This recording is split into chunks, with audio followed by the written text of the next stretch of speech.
Bismillahirrahmanirrahim. Assalamualaikum warahmatullahi wabarakatuh. Alhamdulillahirabbil alamin wa bihi nasta'in wa ala umuri dunya waddin wa ala alihi wa ashabihi ajmain amma ba'd. Baik, pada pertemuan kali ini saya Isna Rizky Fauzia akan memberi materi ya. Pertemuan kali ini kita akan belajar mengenai praktik pembelajaran agama pada peserta didik beda agama. Nah, jadi pada materi kali ini saya akan menjelaskan mengenai bagaimana praktik pembelajaran agama pada peserta didik beda agama. Sebagaimana yang kita ketahui bahwa negara Indonesia ini merupakan negara yang memiliki banyak ragam budaya, banyak ragam agama, dan agama yang diakui di negara kita Indonesia ini adalah ada 6, seperti Islam, Kristen, Katolik, Hindu, Buddha, Konghucu. Nah, itulah 6 agama yang diakui di Indonesia. Nah, dalam bidang pendidikan dalam bidang pendidikan juga harus bagaimana cara pendidikan itu menjadi wadah untuk pendidikan agama bagi peserta didik yang memiliki beda agama. Dan karena negara Indonesia ini juga merupakan negara Pancasila yang merupakan dasar landasannya itu adalah berketuhanan yang Maha Esa, maka dalam pendidikan agama pun tidak boleh dikesampingkan. Nah, maka dari itu pendidikan memiliki peran penting dalam pendidikan agama untuk seluruh peserta didik. Nah, meskipun memiliki agama yang berbeda. Nah, pada penelitian ini kami menggunakan metode literatur review dengan cara mengumpulkan beberapa literatur yang memiliki pembahasan yang kurang lebih sama dengan tema ini. Nah, dari situ, software yang kita gunakan untuk mencari literatur, jurnal penelitian, skripsi, dan lain-lain, itu kami menggunakan Google Scholar, Scopus, dan Open Knowledge.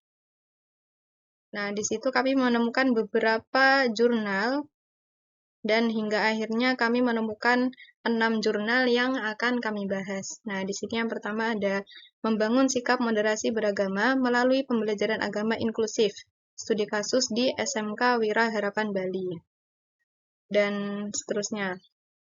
Ya, jadi ada beberapa aspek yang akan kami bahas di sini. Yang pertama mengenai model pembelajaran, nanti praktik model pembelajaran untuk peserta didik beda agama itu nanti bagaimana, dan yang kedua mengenai prakteknya, terus kemudian yang terakhir mengenai pendekatan apa yang digunakan untuk dalam proses pembelajaran peserta didik beda agama.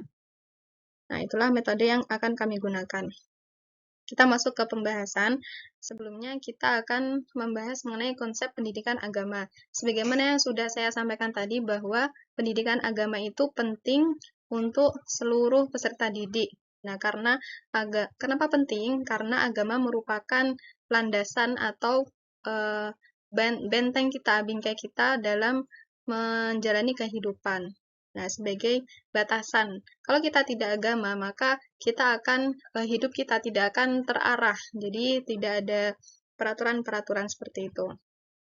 Nah, di sini konsepnya bagaimana? Yang pertama bahwa pendidikan agama itu merupakan aktivitas belajar untuk mengubah dan menentukan hidup manusia yang berkaitan antara dirinya, sesama, dan Tuhannya ke arah yang lebih baik. Nah, jadi merupakan tujuan pendidikan juga untuk mengubah peserta didik ke arah yang lebih baik. Kemudian yang kedua adalah upaya untuk membangun karakter individu melalui pengajaran nilai-nilai keagamaan.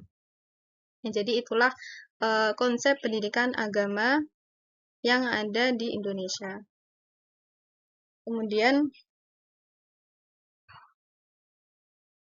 nah di sini ada beberapa dasar hukum mengenai konsep pendidikan agama. Yang pertama dari Undang-Undang Nomor 20 Tahun 2003, kemudian Undang-Undang Sistem Pendidikan Nasional Nomor 20 Tahun 2003 yang menguatkan perlindungan hak beragama anak. Kemudian ada Peraturan Pemerintah Nomor 55 Tahun 2007 tentang Pendidikan Agama dan Pendidikan Keagamaan. Nah, seperti itu. Nah, kemudian bagaimana pluralisme dan toleransi dalam pendidikan?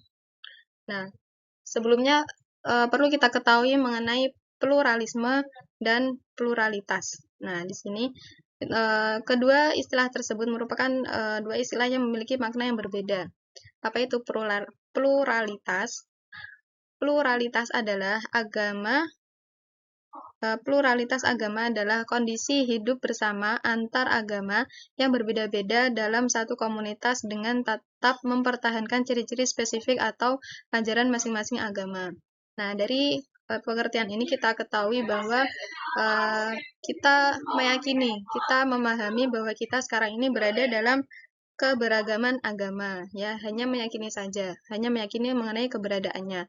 Kemudian apa itu pluralisme? Pluralisme agama merupakan keyakinan bahwa kebenaran itu terdapat dalam berbagai agama sehingga tidak ada kebenaran yang tunggal.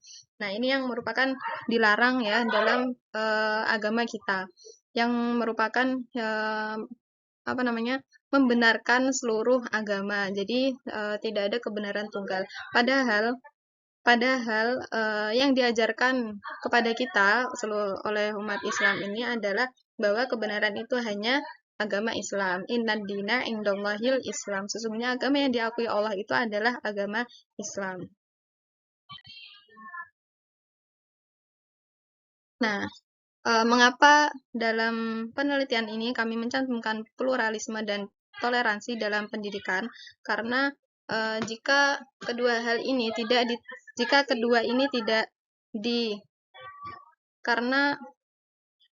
kedua istilah ini tidak ditanamkan dalam pendidikan, maka ketika di kehidupan selanjutnya atau di luar pendidikan, maka tidak akan bisa menghadapi keberagaman agama. Nah, nilai-nilai seperti toleransi, saling menghormati, inklusif, dialog antar budaya menjadi subjek matter bagi peserta didik di dunia pendidikan. Nah, di sini banyaknya agama yang ada di Indonesia menuntut guru untuk mendidik peserta didik dan mengenalkan toleransi dan pluralisme pada peserta didik agar di kehidupan selanjutnya bisa menghadapi masalah-masalah yang ada mengenai keberagaman agama. Dan toleransi ini perlu ditanamkan sejak dini, seperti itu. Kemudian, nah ini dasar hukumnya ya. Dasar hukum dan kebijakan pendidikan agama. Di sini ada 4. Yang pertama mengenai Undang-Undang Nomor 23 Tahun 2002 tentang Perlindungan Anak. Yang kedua, Undang-Undang Sistem Pendidikan Nasional Nomor 20 Tahun 2003. Yang ketiga ada PP Peraturan Pemerintah Nomor 55 Tahun 2007 tentang Pendidikan Agama dan Pendidikan Keagamaan. Yang keempat mengenai Kurikulum 2013. Nah, ini kita masuk ke bagaimana praktik pembelajaran peserta didik beda agama. Dari beberapa literatur yang sudah kami dapatkan, di sini ada 3 bentuk praktik. Yang pertama adalah guru memberikan kebebasan peserta didik untuk mengikuti atau tidak pembelajaran tersebut. Nah, jadi ketika dalam sekolah itu ada peserta didik yang memiliki beda agama. Nah, di situ ketika ada pembelajaran agama, misalnya pembelajaran mata pelajaran PAI. Nah, guru PAI memberikan kebebasan kepada peserta didik yang beda agama untuk mengikuti pembelajaran atau tidak. Nah, bagi peserta didik yang memilih tidak mengikuti pembelajaran, maka sekolah bisa memberikan fasilitas seperti buku bacaan mengenai agama mereka, seperti itu. Nah, kemudian untuk model yang kedua, untuk pembelajaran agama selain agama Islam, dilaksanakan setiap hari Jumat, yaitu ketika dilaksanakan sholat Jumat. Nah, ketika ada sekolah ya, yang tadi sekolah yang ada peserta didik yang beda agama, untuk pembelajaran agama selain agama Islam itu dilaksanakan di hari Jumat tepat pada saat sholat Jumat. Jadi ketika orang-orang Muslim peserta didik yang beragama Islam itu sholat Jumat, maka peserta didik yang bukan agama Islam itu melaksanakan pembelajaran agama mereka masing-masing. Nah, di sini karena mungkin mereka minoritas ya, karena minoritas maka dalam 3 angkatan, misal ada di sekolah SMA, kelas 10, 11, dan 12, itu ada beberapa peserta didik yang beragama non-Islam. Misalnya Kelas 10 itu ada 5, kelas 11 ada 5, kelas 12 ada 5 orang. Nah, dari 5 orang, jadi 15 orang ini, 15 orang ini dikumpulkan menjadi satu untuk pembelajaran agama mereka. Jadi jadi satu seperti itu. Nah, kemudian ada model yang ketiga. Ini juga sudah merupakan sudah ada kebijakannya. Nah, jika peserta didik berjumlah 15 atau lebih, maka dilaksanakan di ruang kelas. Dan jika kurang, maka sekolah bekerja sama dengan sekolah lain atau lembaga lain di daerahnya. Nah, maksudnya apa? Maksudnya, jika dalam sekolah itu ada peserta didik yang beragama Kristen dan jumlahnya itu lebih dari 15, maka pembelajarannya itu dilaksanakan di kelas. Namun, jika kurang dari 15, maka harus bekerja sama dengan sekolah lain atau lembaga keagamaan di daerahnya, seperti itu. Nah, itulah 3 model yang sudah kami ringkas dari beberapa artikel atau jurnal. Nah, kemudian kita masuk ke pendekatan dalam pembelajaran. Di sini kami merumuskan ada empat pendekatan. Yang pertama ada pendekatan historis. Maknanya apa? Historis itu kan sejarah ya, menggunakan pendekatan sejarah, yang artinya menghubungkan pembelajaran dengan peristiwa sejarah. Seperti contohnya, yaitu menceritakan kisah tokoh-tokoh berakhlak mulia dari berbagai agama. Jika kita, misalnya untuk implementasinya ya, jika kita sebagai guru, terus peserta didik ada yang beragama non-Islam. Nah, jadi ketika mengajar, kita menggunakan pendekatan historis. Untuk menceritakan tokoh sejarah, kita tidak hanya menceritakan tokoh-tokoh Islam, seperti Abu Bakar, Umar, Abu Jahal, dan lain-lainnya, tetapi juga tokoh-tokoh agama lain yang memiliki budi pekerti yang baik, misalnya Siddhartha Gautama, dan sebagainya, seperti itu. Kemudian ke pendekatan yang kedua, yaitu pendekatan sosiologis. Maknanya apa? Yaitu mengidentifikasi latar sosial siswa untuk mengajarkan toleransi. Nah, misal, ini contohnya ya, guru membiasakan peserta didik untuk saling berinteraksi dengan peserta didik lainnya, baik yang seagama maupun beda agama. Jadi di sini,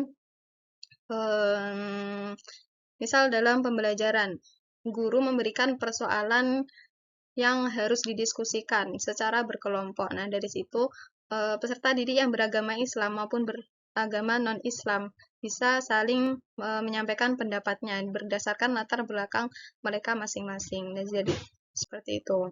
Kemudian ke pendekatan yang ketiga, yaitu pendekatan estetik, menyampaikan nilai keindahan melalui seni dan moralitas. Contohnya visualisasi kartun materi tentang puasa pada peserta didik tingkat dasar. Kemudian pendekatan yang selanjutnya yaitu pendekatan perspektif ganda, yaitu menganalisis isu dari berbagai sudut pandang. Nah, contohnya diskusi kelompok tentang isu-isu agama. Demikian. Nah, kita ke kesimpulan, teman-teman. Salah satu kontribusi pendidikan agama dalam pembangunan karakter bangsa adalah menanamkan sifat toleransi dan kerukunan. Pada sekolah umum, peserta didik non-muslim seringnya menempati kedudukan minoritas. Namun, hal ini bukan berarti menyempitkan mereka untuk mendapatkan hak sebagai peserta didik di sekolah mereka. Nah, cukup sekian untuk pembelajaran atau materi yang saya sampaikan.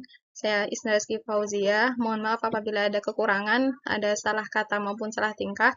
Terima kasih. Wassalamualaikum warahmatullahi wabarakatuh.